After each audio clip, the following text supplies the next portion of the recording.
If you've seen some of my earlier videos, you may have noticed one of these speakers. These are Infinity RS2000 bookshelf speakers, originally from 1988. I picked four, yes, four of these up from Goodwill for $5 a piece. They all had busted foam surrounds on the woofers, which required replacing, but with an eBay purchase of new surrounds and a little Elmer's glue later, they were working perfectly. These speakers are certainly nothing state-of-the-art, but they are a decent little bookshelf speaker. In fact, I quite like these. I'm no audiophile, and it looks as though this particular model never really achieved anything more than a lukewarm reception among the audiophile community, but I think they sound great.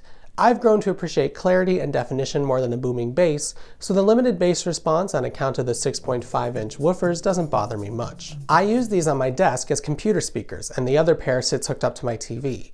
And let me tell you, I don't think there's a better option out there if you want fantastic sound for cheap. And that's what this video is about. Now, of course, audiophiles in the audience are going to argue with me and themselves, so I'll just say your mileage may vary. This video is based on my personal experience and opinions. These speakers might not sound that great to you, and I'm sure there are better options, but having spent just $60 all in for 4 speakers and an amp, I think it turned out pretty well. To start with, speakers. You might be surprised what speakers you'll find in a thrift store. It does take some luck and patience, but here are some hints. When hunting in a thrift store for speakers, there's one thing you should do before putting too much thought into any particular speaker. Pick it up. True hi-fi speakers are heavy, usually because they're filled with dense acoustic foam or fiber. The cabinets tend to be made of better and thicker materials too. If you can effortlessly pick up a shoebox-sized speaker with just one hand, put it back down. For reference, these speakers weigh about 12 pounds apiece. Some brands to keep your eyes out for include Infinity, JBL, Harman Kardon, Bang & Olufsen, Bose, Klipsch, and others. And this is very much a generalization, but speakers from big electronics brands are often not too great. A speaker boasting a Sony or Panasonic logo probably isn't that fantastic, since it most likely came from an all-in-one mass-produced system. I'm sure there are exceptions, but something out of a home theater in a box or a dedicated bookshelf system likely won't be too exceptional. You also want to check to see how the speakers are hooked up. A speaker with wires permanently attached to it is probably a no-go. That's a telltale sign that it came from a boxed system. You want to see old-fashioned speaker terminals or screw posts. Especially avoid speakers with 2 pairs of wires or connections. These don't have a crossover of their own to drive the woofer and tweeter separately, which definitely means they're from an all-in-one system. Next, you want to check the speaker drivers for signs of damage. Good speakers will usually have fabric grills that can easily be removed simply by pulling them forward. If the drivers have cracked or blown foam surrounds, it's not necessarily the end of the world. Like I said, all of these Infinities suffered from this, and I'm sure that's why they ended up in Goodwill. But it's not hard to replace the surrounds, and I'll put a link in the description to a good guide for doing so. Another good thing to check is if any drivers are stuck. I'm not sure how often this happens, but I have a pair of JBL speakers which had a completely seized woofer. Check for this by gently pressing on the woofer to see if it can move. You can also do this with a mid-range driver, but you shouldn't do it to a tweeter. Tweeters can be very fragile, and you wouldn't be able to tell anything by feel anyway. Which brings me to the next bit. You probably won't be able to test a speaker you get until you're home and can hook it up to your amplifier. If you should find that one of the drivers is dead, fear not. It's often easy to obtain a replacement. Search around for a website specializing in speaker repair and you'll find plenty of options. Of course, this will alter the sound of one of your speakers, so you should buy a pair of replacements and replace both drivers. And I know, that's not exactly ideal, but hey, better than a broken speaker, I say. Ideally, you would find a direct replacement of the exact same part number to prevent altering the speaker's sound.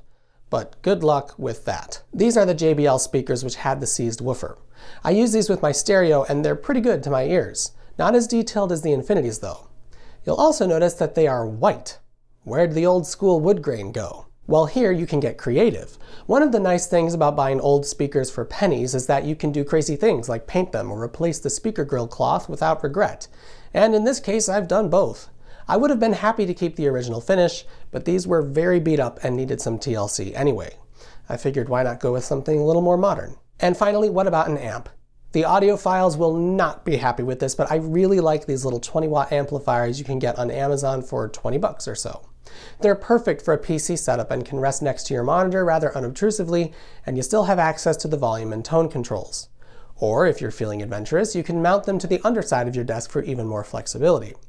Unfortunately, the quality of these seems to have dropped in recent years, so it's definitely worth reading the reviews. But for a small speaker like this, 20 watts is plenty. In fact, the spec sheet recommends amplifiers from 15 to 100 watts, so while 20 is on the low end, it isn't starving the speaker. Most speakers from the same time period will work well with an amp of this size. These little amps usually accept a 3.5mm mini plug in addition to RCA cables, so if you're fine with the blasphemy that is running them from your motherboard's built-in DAC, all you need is an aux cable. Personally, I've never been bothered by using the computer's own analog output, and I think these days they're all pretty decent, though it should be noted that for my particular setup, my monitor is actually working as the DAC, taking digital audio via DisplayPort and sending it back out to the amp via the headphone jack. And that's it! I know this isn't for everyone. Maybe the idea of shopping in a thrift store isn't your cup of tea, or perhaps you're just not as crazy as I am. Also, you might have better ears than me and think these aren't even worth $5. But for my money, I think these are excellent. The biggest downside I face with these is that, well, they're kinda big. They eat up a good deal of my desk space, but I don't mind. Also, while the oak veneer works well with a black desk, I'm not so sure it will work with the new bamboo-topped desk I have on its way. Overall, I actually quite like the design of these, especially with the floating black grill cloth, but the finish is rather intensely dating itself. Perhaps I'll refinish these too. Anyway, thanks for watching. If you're ever on the lookout for a new speaker setup, why not take a trip down the path of oddities and see what's available outside of your traditional retailer? You might be impressed with what you can find.